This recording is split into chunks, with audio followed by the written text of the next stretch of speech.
Andrew Jackson never had children of his own, but his home was never empty. Over the years, he adopted and raised several, from his beloved Andrew Jackson Jr. to Native American orphans left behind by war. Some found comfort under his care. Others lived troubled lives.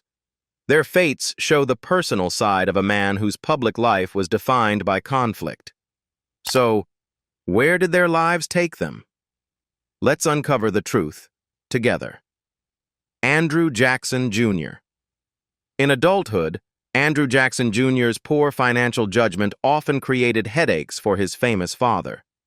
One example came in 1833, when Jr. purchased an enslaved woman named Rachel and her child, but failed to pay the full amount. The seller, George Hibb, appealed directly to President Jackson for the balance. Furious, Jackson scolded his son in a letter, asking why the $800 earned from the sale of a horse had not been enough to pay for the wench and child. Jr. excused himself by citing unexpected expenses from travel and illness. It was not the only time his father expressed frustration. In 1832, Jackson chastised Jr. for letting the plantation overseer buy too many plows, calling the purchase wasteful. Writing privately to the overseer, the president lamented that his son don't take the least pride or feel the least interested in the farm or anything there pertaining. Yet the portrait of Jr. that survived within the family was gentler. Decades later, his daughter Rachel Jackson Lawrence remembered him as a man of most quiet tastes, content to live as a Southern gentleman. In her words, he cared little for public glory and preferred quiet strolls over his extensive estates, with his gun in hand and followed by his faithful pointers.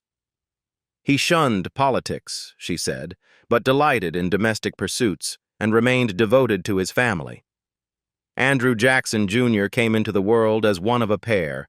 He and his twin brother, Thomas Jefferson Donaldson, were born in December 1808 to Severn Donaldson and his wife Elizabeth Rucker, relatives of Rachel Donaldson Jackson. The Donaldsons already had a large family, and Elizabeth's health was considered delicate. Just 3 days after the twins' birth, Rachel Jackson made a suggestion to her husband. "Brother's wife will be unable to raise both little fellows," she worried. "She isn't very strong, you know. Suppose we take one of them." Andrew Jackson, usually stern, agreed. After breakfast, the couple rode out to visit the Donaldsons and returned with one of the twins. That baby, Andrew Jackson Jr., was taken into the Hermitage household and raised as the Jacksons' own. From the very beginning, he held a special place in their lives. Although never formally adopted by act of law, Jackson Jr. was always described by his parents, descendants, and biographers as Andrew Jackson's son in every sense that mattered. The story passed down through the family, told by old Hannah, the Jacksons' longtime enslaved nursemaid, was that little Junior became her special charge in childhood, watched over carefully as if he were her own. In later years, Thomas Jefferson Donaldson, the twin who remained with his birth parents, felt compelled to correct the myths surrounding his brother's adoption. Writing in 1865, he dismissed the popular tale that Andrew Jackson had carried the infant home from the Donaldsons' house wrapped in a handkerchief. The truth, he said, was far less fanciful.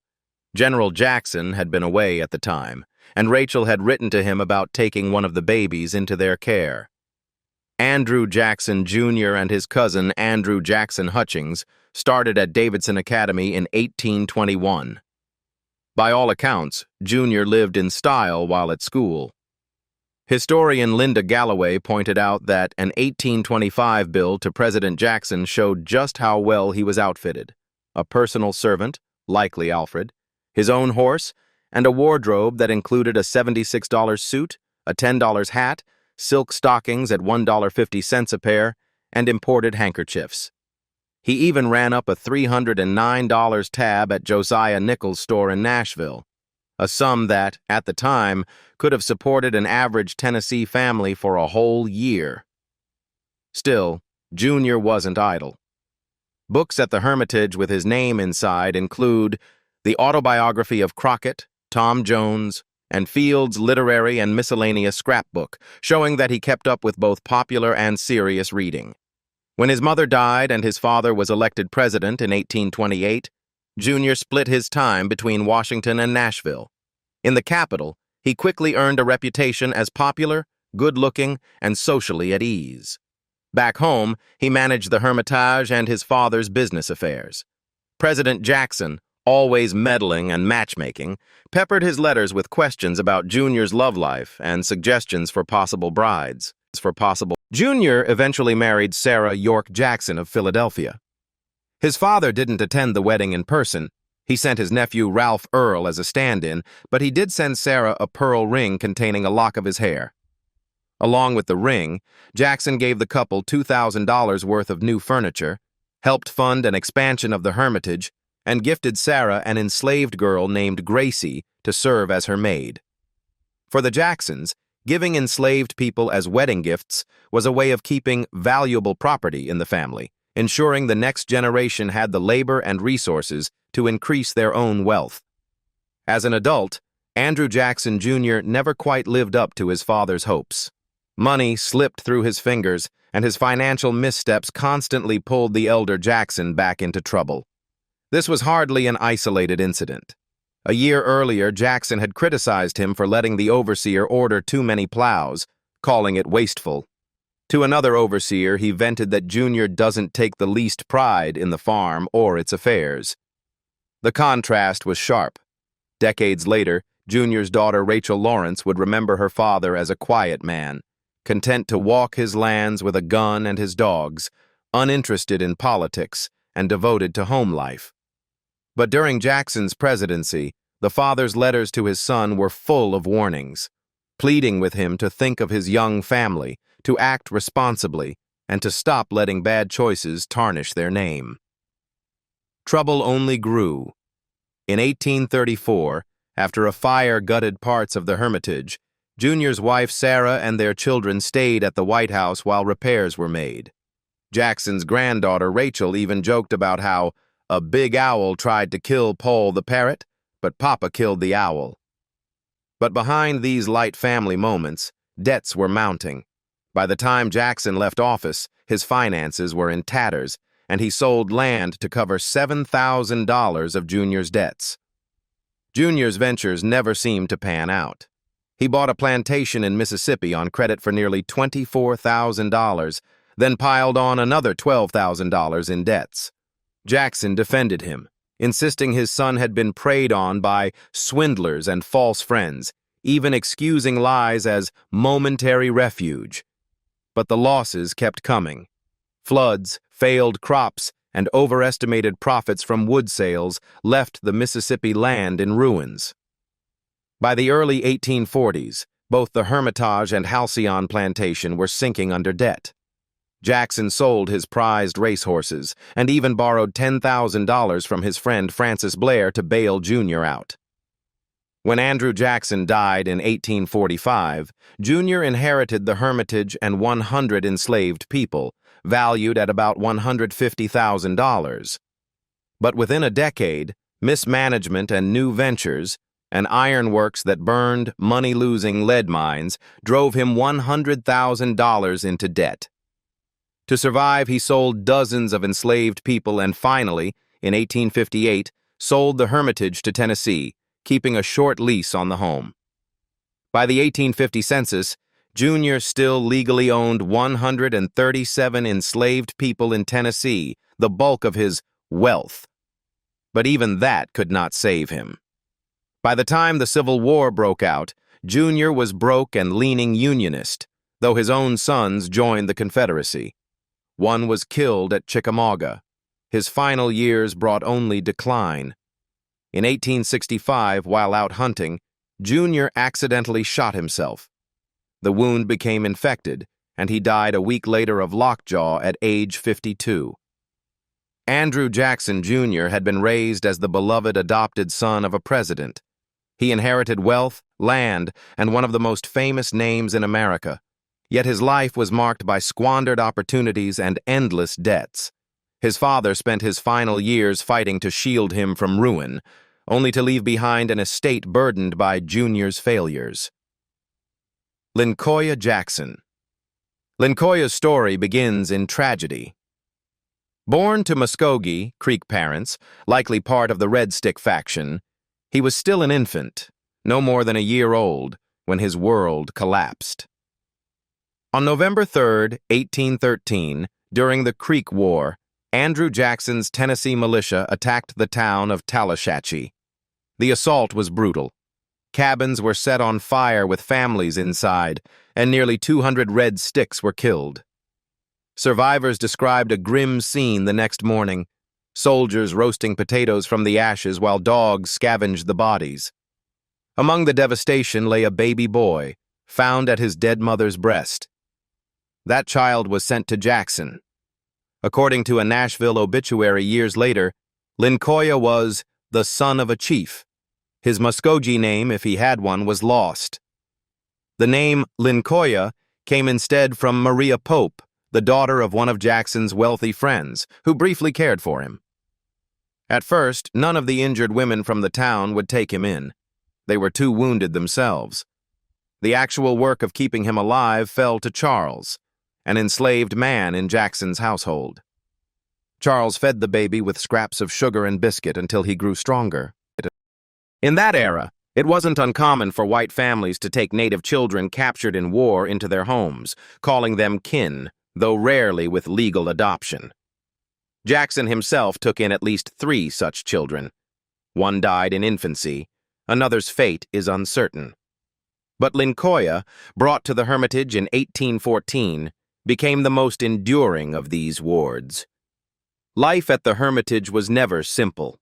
It wasn't just Andrew Jackson, his wife Rachel, and their adopted son Andrew Jr. The plantation was a world unto itself, filled with enslaved laborers, relatives drifting in and out, tutors, and young wards placed under Jackson's watch. Into this already complex household came another figure, Lyncoya, a Creek child whom Jackson had taken in after the brutal 1813 Battle of Tallushatchee. At first, little Lyncoya lived in the Hermitage's log cabin, but by 1821 he moved into the new mansion, sharing space with Andrew Jr. Rachel Jackson was given responsibility for raising him, yet her feelings were uneasy. Her own childhood memories were haunted by native violence on the frontier, and now she was expected to mother a native orphan. To her, Lyncoya was not just a child. He was also a living reminder of Andrew's growing ambitions beyond Tennessee, ambitions she did not always welcome. For Andrew Jackson, however, Lyncoya symbolized something different. He could be ruthless toward native peoples as a general and politician, but within his home he insisted this boy be treated as family. He dressed him, educated him, and often spoke of plans to send him to West Point one day. To visitors, Lyncoya's presence showed a softer, more paternal side of Jackson. Yet it also revealed the deep contradictions of his world. A man who could adopt a native orphan while simultaneously leading wars and policies that devastated native nations. In 1816, while away from home, Jackson wrote to Rachel with a telling remark. He thanked her for taking poor little Lyncoya home and clothing him, adding that it hurt him to see the boy with the Negroes, like a lost sheep without a shepherd. The line showed Jackson's unease. He didn't see Lyncoya as an enslaved child, but neither did he quite know how to place him. At times, Lyncoya was treated much like Andrew Jr. or Jackson's other wards. He went to school alongside them, studied his lessons, and even wrote letters to father. One of these, dated December 1823, still survives, though historians debate how much of it was written by Lyncoya himself and how much was shaped by his tutor. In it, he calls Jackson father, and reflects on how, though he was not born with a white man's skin, he hoped to be judged by his actions and character. It was the kind of letter designed to show Jackson's political friends in Washington that the general could raise a native boy into a civilized young man. Jackson clearly had big ambitions for Lyncoya. He once wrote that he wanted to send him to West Point, just as he did with some of his other wards. In reality, that never happened. But the hope reveals how Jackson envisioned Lincoya's future, not as a Creek leader, but as someone molded into the military and cultural world Jackson valued. Still, despite these plans, Lincoya was always on the margins. Rachel Jackson didn't hide that she saw him as a burden imposed by her husband's will. And when visiting chiefs came to the Hermitage, they reportedly paid him little attention. In that sense, he lived between worlds, not fully accepted as Creek, not fully embraced as Jackson's son, but always present as part of the strange and conflicted family circle at the Hermitage. As Lincoya grew older, the big dreams Andrew Jackson once had for him, like sending him to West Point, faded away. His schooling never went beyond the local neighborhood level, and by 1827 he was apprenticed in Nashville to a saddler named Mr. Hoover. It was a practical trade, far removed from Jackson's hopes of molding him into a soldier. Not long after, his health began to fail. Tuberculosis, then incurable, struck the teenager. On July 1st, 1828, he died at the Hermitage, just 16 years old. His passing came only months before Jackson's election to the presidency. Even in death, Lincoya was caught between symbolism and obscurity. During Jackson's political campaigns, writers had pointed to his care for the Creek orphan as proof of his humanity. The gem of humanity in the laurel of victory, one glowing description read. When he died, a Tennessee newspaper printed a flowery obituary, almost certainly written by Black Horse Harry Lee, a Hermitage associate helping Jackson's presidential run. The piece cast Jackson as a benevolent father figure, though historians now see it as more propaganda than reflection. Privately, Jackson left no known letters mentioning Lincoya's death. That silence raises questions. Did Jackson grieve quietly, or did he view the boy more as part of his political household than as a son? What we do know is that Lincoya's final resting place is a mystery. Some stories claim he was buried in the Hermitage Garden. Others suggest he lies in the plantation slave cemetery, where many graves went unmarked. No stone carries his name. For nearly 2 centuries, his burial site was unknown, until 2024 when new research and ground-penetrating radar began to narrow down likely locations of the long-lost slave cemetery. Lincoya Jackson has long been one of the more complicated and contested figures in Andrew Jackson's household. He is not listed in the family trees compiled by major Jackson scholars, which suggests that, even though the general raised him at the Hermitage, he was never fully embraced as a son in the way Jackson's adopted nephew, Andrew Jackson Jr., was. The way Lincoya's life was remembered tells us as much about 19th and 20th century politics as it does about the boy himself. When he died in 1828, an obituary written by Jackson's allies painted him as a feather-wearing Indian child whose nature supposedly set him apart, language that implied Native people could never really fit into white American life. Jackson's critics saw through this framing. The National Journal, aligned with John Quincy Adams, mocked the obituary as a hollow attempt to excuse Jackson's bloody record during the Creek War, bluntly concluding that the tale of Lincoya was an impotent apology for the hero's bloody life. Over the years, pro-Jackson writers often reshaped the story to cast Jackson in a favorable light. A Tennessee archivist in 1925 even claimed Jackson's troops had killed Lincoya's mother in self-defense, shifting blame onto Creek women for fighting beside their men and violating white expectations of gender roles. By the mid-20th century, biographers still described Lincoya as an exotic and pitiful member of the Hermitage household, an image that softened the violence that had orphaned him in the first place. Modern historians have pushed back against this romantic version. Mark Cheatham notes that using Lincoya's story as evidence of Jackson's kindness ignores the context of forced adoption and war orphans in early America. At the Hermitage today, interpreters still wrestle with how to present his story. Visitors often ask, didn't Jackson adopt an Indian boy? A question that frames Jackson as benevolent while glossing over the fact that Lincoya's family had been slaughtered by Jackson's men. The memory of Lincoya continues to stir debate.